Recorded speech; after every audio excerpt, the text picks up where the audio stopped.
Good afternoon. दो derivations पे बात कर रहे हैं। एक डेरिवेशन जो बोर्ड एग्जाम में मोस्टली आती रहती है और एक और छोटा सा डेरिवेशन है जो बोर्ड एग्जाम में भी नहीं आता है, बट वो रिलेशन आप पहले से जानते हैं।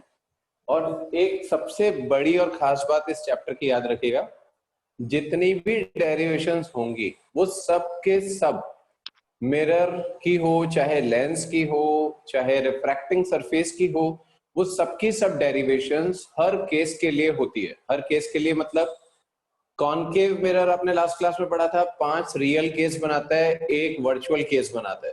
तो पांचों में से किसी भी रियल के लिए हो सकती है, वर्चुअल से भी वो डेरिवेशन हमें आनी चाहिए। मतलब कॉनकेव मिरर में हम डेरिवेशंस कितनी बार करेंगे? 2 बार करेंगे। एक बार रियल इमेज के लिए करेंगे, एक बार वर्चुअल इमेज के लिए करेंगे, ठीक है, कॉनकेव में। और कॉन्वेक्स से भी वर्चुअल होता है, तो कॉन्वेक्स के साथ भी हम वो डेरिवेशन करने वाले हैं। लेकिन मेरे भाई 3-3 बार मैं तो नहीं करवा सकता ना बोर्ड पे। तो एक बार आपको सिखाऊंगा, दूसरी बार के लिए मैं आपको डायग्राम बताऊंगा कैसे आपको आगे बढ़ना है। आपको उसे ट्राई करना है, हालांकि वो नोट्स में आपके पास हो रही होगी, आप वहां से भी हेल्प ले सकते हैं। तो मेरे पास सबसे पहले एक छोटा सा कॉन्सेप्ट है, relation between F and capital R. ये रिलेशन, अब एफ और आर में जो रिलेशन है वो हमने लास्ट टाइम पे देख लिया था कि जो फोकल लेंथ होता है वो रेडियस ऑफ कर्वेचर का हाफ होता है। ये बात हम लोग जानते हैं। हमें इसको डेराइव करना है। अब इसको डेराइव करने के कितने तरीके हैं? कॉनकेव मिरर से भी हो जाएगा, कॉन्वेक्स मिरर से भी हो जाएगा, है ना। तो अभी मैं आपको कॉनकेव मिरर से करके बता रहा हूं, और कॉन्वेक्स मिरर के लिए मैं आपको ज्यादा से ज्यादा डायग्राम में हेल्प कर सकता हूं। आप ट्राई करेंगे खुद से, अगर आपको नहीं आएगी तो पूछेंगे।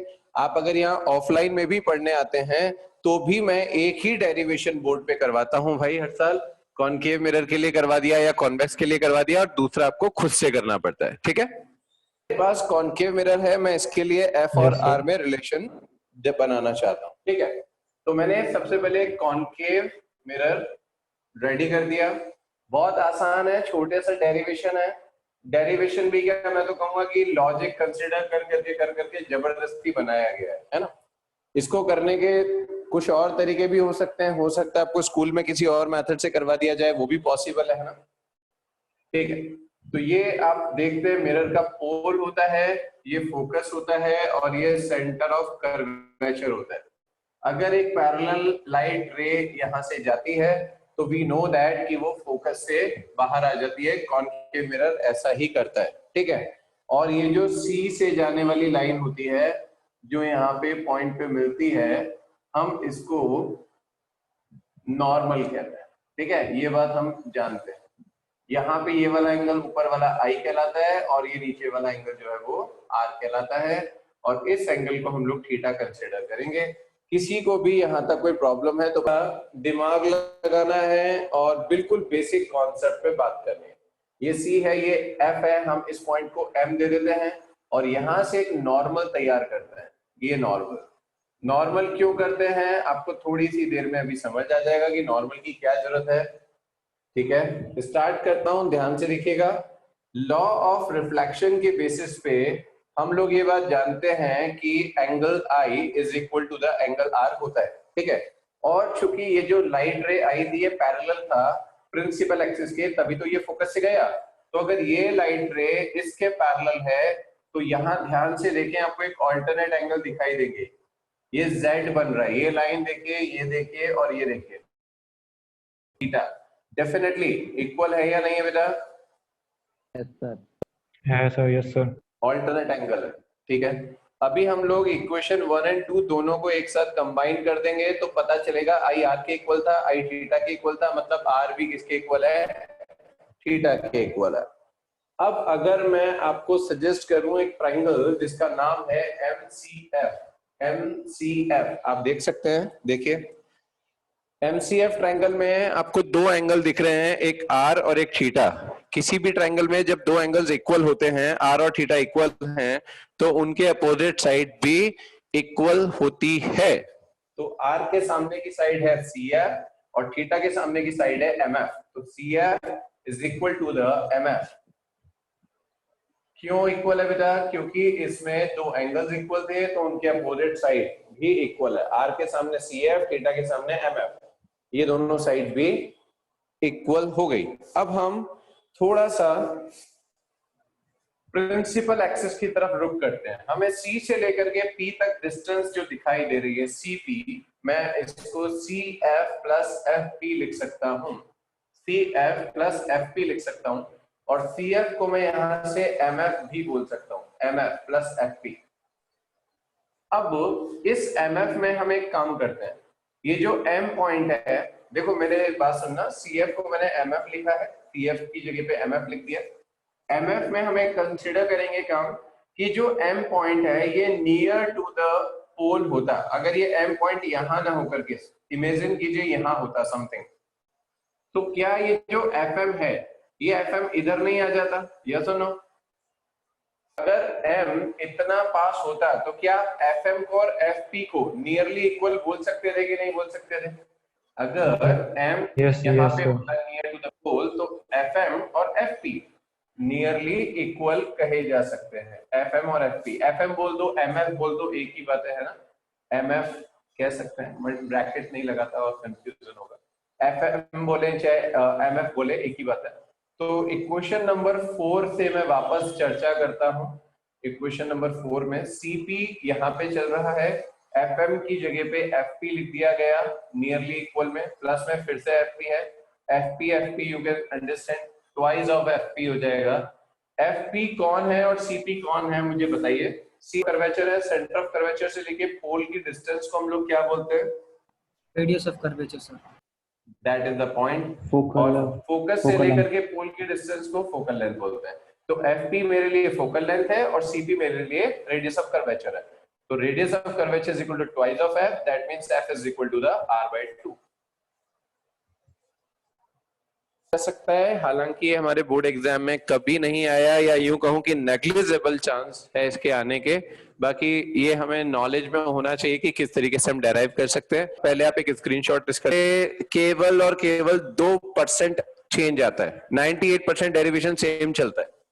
देखिएगा मैंने यहाँ पे लिखा कॉन्वेक्स मिरर के लिए करता हूँ सेकंड पॉइंट, तो ये डायग्राम ऑब्वियसली कॉनकेव मिरर का है, तो ये तो हटेगा ही हटेगा, इसमें तो कोई डाउट ही नहीं है।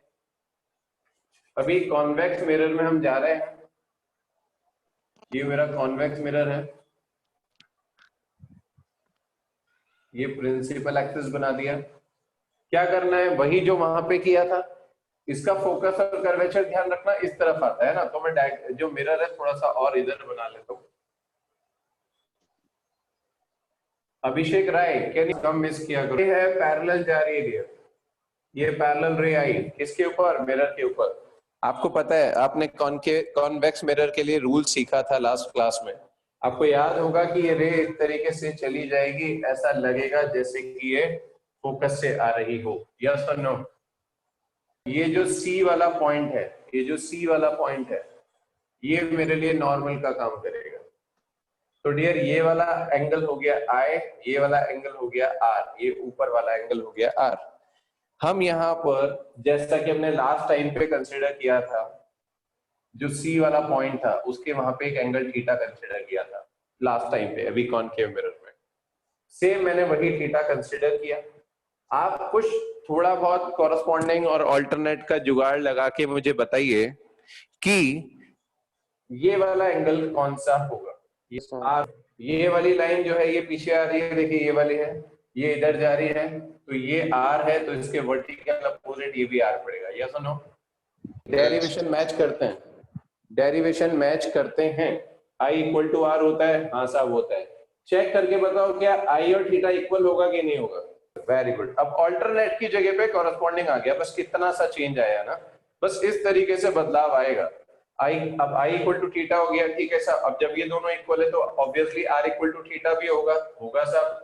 R अगर थीटा के इक्वल है तो किसी ट्राइंगल में थीटा के सामने और R के सामने वाली साइड भी इक्वल होगा। R के सामने क्या साइड है? CF। थीटा के सामने क्या साइड है? MF। ये देखो सेम स्टेप। यस और नो? वही CP आ गया साहब। CP को CF प्लस FP लिख सकते हैं, हाँ सब लिख सकते हैं। और फिर उसके बाद CF को MF लिख सकते हैं, हाँ जी लिख सकते हैं। फिर हम M को अगर पोल के नियरेस्ट ले लेंगे तो वही FM को FP लिख सकते हैं। पूरा सेम चला जाएगा ऐसा कैसा। अब आप देखो पूरी डेरिवेशन में सिर्फ ये कॉरस्पॉन्डिंग चेंज हुआ। और डायग्राम चेंज हुआ। यस और नो? डियर, जिसका नाम है मिरर फॉर्मूला। मिरर फॉर्मूला हमने 10th क्लास में भी पढ़ा हुआ है, और मिरर फॉर्मूला जो है वो V, U और F में रिलेशन होता है। अब V, U, F कौन है? जो ऑब्जेक्ट का डिस्टेंस होता है from the pole, 1/V, 1/U, 1/F, इसको मिरर फॉर्मूला कहते हैं। V is the distance of image from the pole, U is the distance of object from the pole, F is the distance of principal focus from the pole. Dear, इसमें केवल इतना कहने से काम नहीं चलता है, इसके लिए हमें साइन कन्वेंशन भी पढ़ने पड़ते हैं।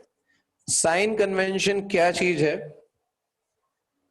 साइन कन्वेंशन में हमें ये बताया जाता है कि जितनी भी रे हैं, इंसिडेंट रे, उसकी डायरेक्शन हमेशा हमें लेफ्ट टू राइट ही लेनी पड़ेगी। आई रिपीट, इंसिडेंट रे की डायरेक्शन हमें लेफ्ट टू राइट ही लेनी पड़ेगी, इंसिडेंट रे।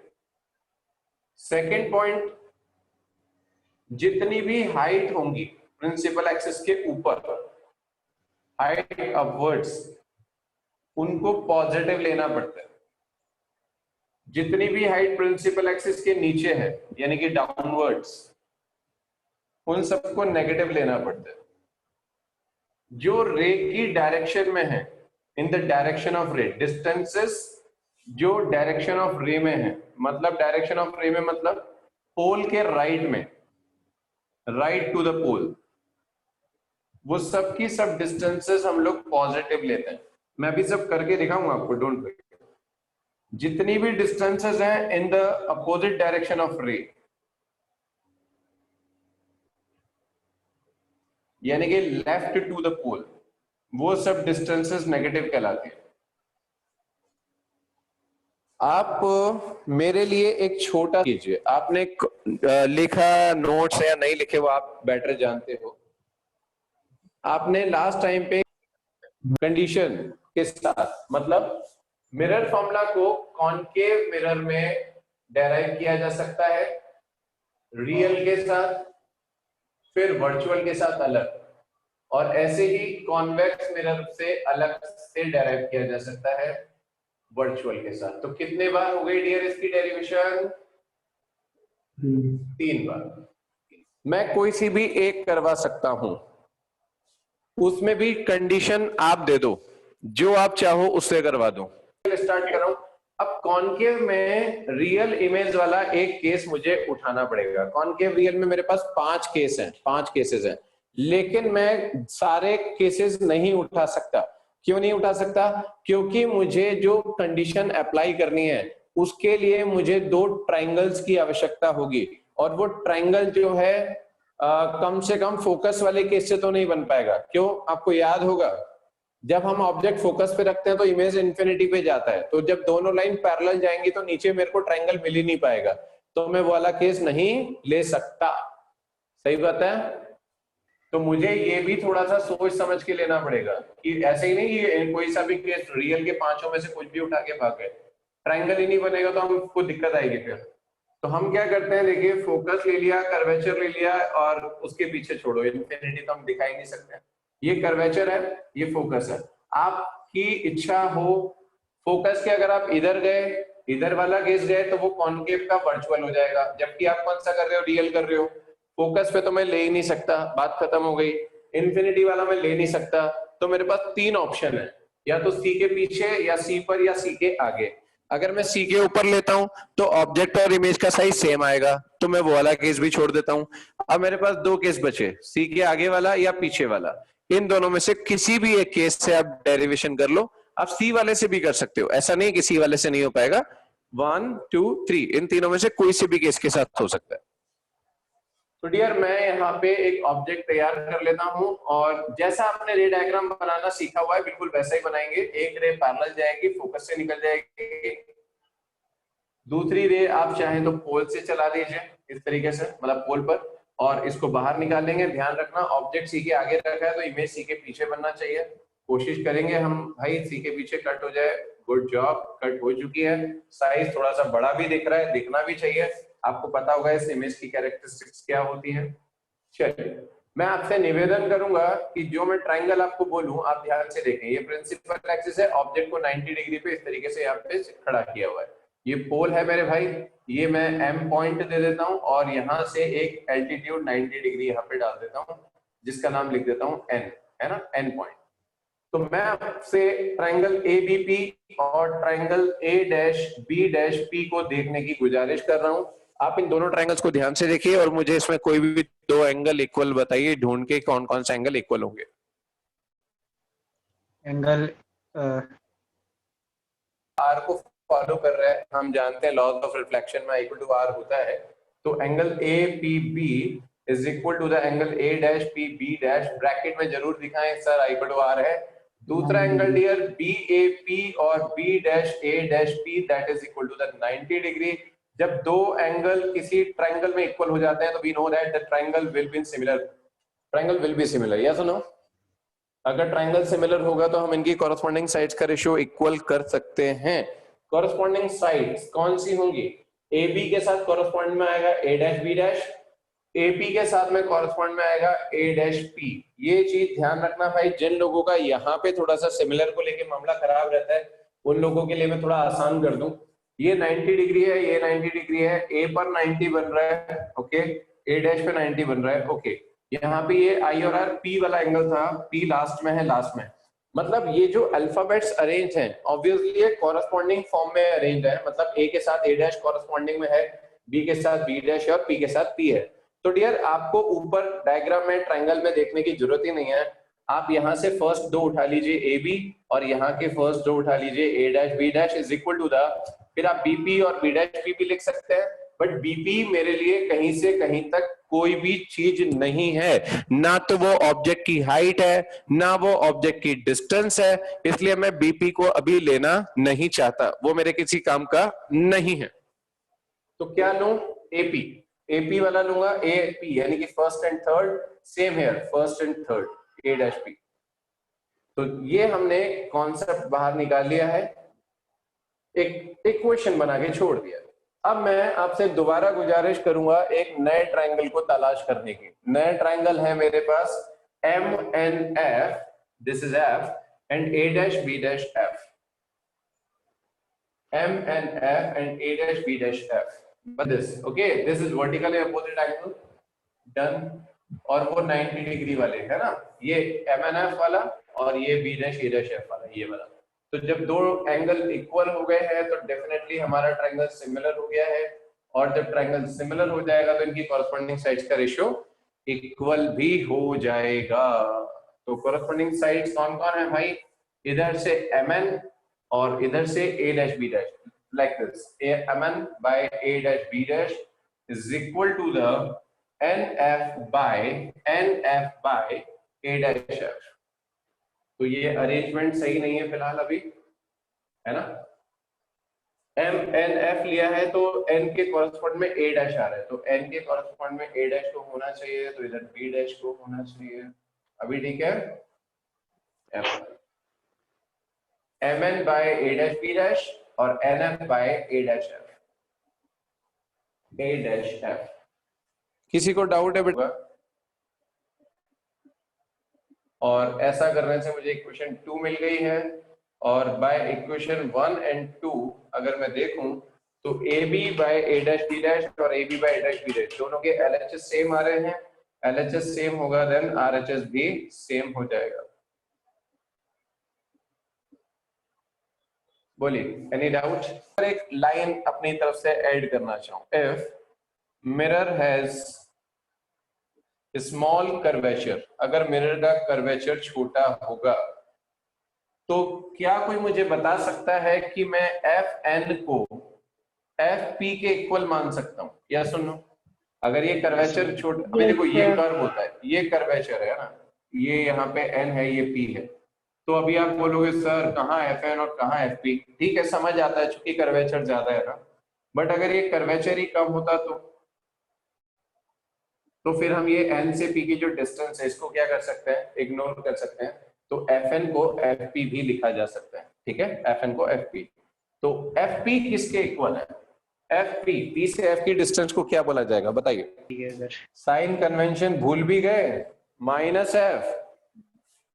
सर मैग्नीट्यूड की वैल्यू है ना, AP कितना है? वेरी गुड, माइनस ये किसके गाल पे स्लैप?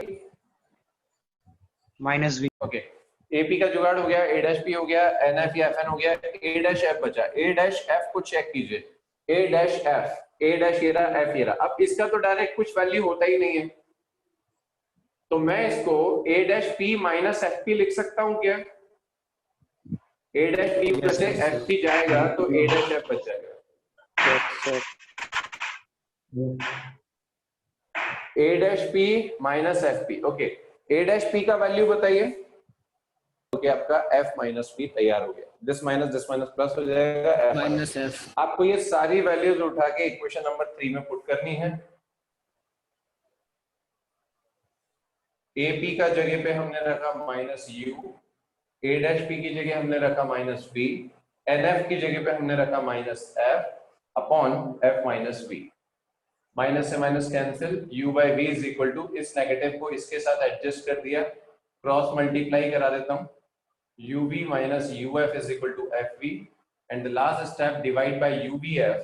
uvf का डिवाइड करवा देंगे हम लोग यहाँ पे, uvf का डिवाइड करवाएंगे भाई, तो ये uv का डिवाइड हुआ तो 1 बाय f, uf का डिवाइड हुआ तो v।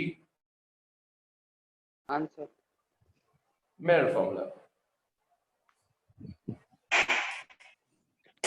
ये डेरिवेशन है बेटा, एग्जाम में ये आ चुकी है, बोर्ड एग्जाम में पहले। अब इधर उधर इमेज ए बी,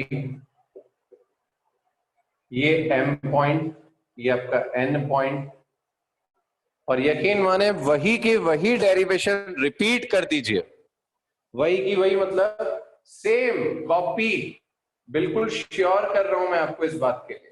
आप आइए, ट्रायंगल एबीपी ढूंढिए, एबीपी मिला, ये पूरा, ये सब कुछ ऐसा कैसा ही चलेगा, कुछ भी चेंज नहीं करूंगा मैं यहाँ पे, ये पूरा ऐसा कैसा चलेगा इक्वेशन 1 तक। देख लीजिए, तसल्ली से देखिए, मीटिंग दोबारा स्टार्ट कर लेंगे, डोंट वरी। वही ये आई दिखेगा, ये आर दिखेगा, जब ये आर है तो ये आर हो जाएगा, ये आई इक्वल टू आर आ जाएगा। फिर ये अपोजिट लिखने की जरूरत ही नहीं है, पता है क्यों?